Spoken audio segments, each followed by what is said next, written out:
देर रात संगीत सेरेमनी में दोस्तों संग जमकर किया डांस। गुलाबी रंग में लहंगे में नजर आई एक्टर्स। जयपुर बॉलीवुड सितारों का आना लगातार जारी है। निधि दत्ता की शादी के बाद अब आलिया भट्ट की दोस्त रिया खुराना की शादी जयपुर में है। इसमें आलिया भट्ट ने जमकर मस्ती और डांस किया। शनिवार रात को जयपुर आने के बाद भी उन्होंने आराम नहीं किया, बल्कि सीधे अपनी दोस्त की संगीत सेरेमनी में पहुंची। वह एयरपोर्ट से ओबराय राजविलास होटल गई। वहां से तैयार होकर संगीत में हिस्सा लिया। आलिया की दोस्त रिया बंगाली हैं, इसलिए आलिया ने संगीत में डांस भी बंगाली गाने पर किया। उन्होंने गुलाबी लहंगा पहना हुआ था। उन्होंने अपने दोस्तों के साथ ग्रुप में डांस किया, जिसे देखकर लग रहा था कि इसके लिए सभी ने रिहर्सल भी की होगी। कोटा में बारिश और ओलों ने तबाह की खेत में खड़ी फसलें। किसान बोले, अब कैसे चुकेगा कर्ज। कोटा के कनवास तहसील के मंगलपुरा निवासी रूपचंद खटाना के परिवार में 10 सदस्य हैं। सभी खेती पर आश्रित हैं। इस बार बड़ी उम्मीद से चना और गेहूं की फसल बोई थी, लेकिन कुदरत के कहर ने सब तहस नहस कर दिया। शुक्रवार को ही बारिश व ओलावृष्टि में चने की फसल नष्ट कर दी। रूपचंद ने बताया कि धाकड़ खेड़ी में बैंक से 10 लाख का किसान क्रेडिट कार्ड लोन ले रखा है। करीब 3 लाख आढ़तिया और 4 लाख अन्य से कर्जा लेकर फसल की थी। उनके 30 बीघा में चने की फसल थी। इसमें से 15 बीघा 8,000 रुपये प्रति बीघा से किराए से जोती थी, जबकि बाकी जमीन में गेहूं किए थे। बारिश ने सब तबाह कर दिया। अभी तक खेत में पानी भरा है। अब चिंता सता रही है कि कैसे कर्ज चुकेगा।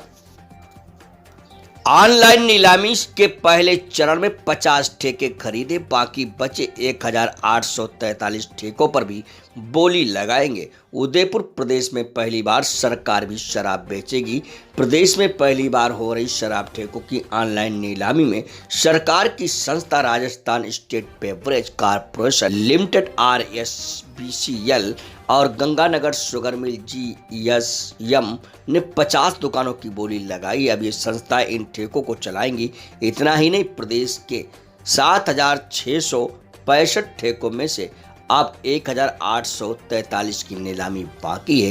ये दोनों संस्थाएं इसके लिए 17 और 19 मार्च को होने वाली नीलामी में भी शामिल होंगी। अगर नीलामी में कुछ दुकानों की बोली नहीं लगती है तो ये संस्थाएं उनका भी संचालन करेंगी।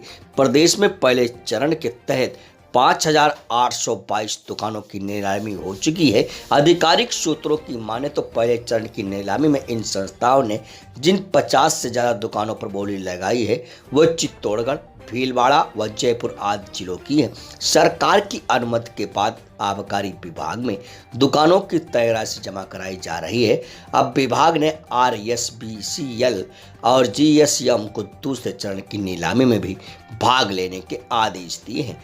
RSBCL और GSM में लगे कर्मचारियों को प्रतिनियुक्ति पर लगाया जाएगा। प्रदेश में 134 सरकारी मॉडल स्कूलों की मेधावी बेटियों को सौगात। श्रीगंगानगर बेटियों की शिक्षा दीक्षा के लिए प्रदेश का शिक्षा विभाग लगातार नवाचार कर रहा है। नवाचारों की श्रृंखला में अब मॉडल स्कूलों में पढ़ने प्रतिभाशाली छात्राओं को विभाग की प्रोत्साहन योजनाओं का लाभ दिया जाएगा। गौरतलब है कि शिक्षा विभाग ने केंद्रीय माध्यमिक शिक्षा बोर्ड के संबंध स्वामी विवेकानंद राजकीय मॉडल विद्यालयों में पढ़ने वाली छात्राओं को बालिका शिक्षा प्रोत्साहन योजना, इंदिरा प्रियदर्शनी पुरस्कार, मुख्यमंत्री हमारी बेटियां योजना एवं विदेश में स्नातक स्तर की शिक्षा के लिए योजना में सम्मिलित किए जाने का निर्णय किया गया। जबकि योजनाओं की बाकी शर्तें और नियम पूर्व में इन योजनाओं के संबंध में जारी आदेशों के अनुसार रहेगी।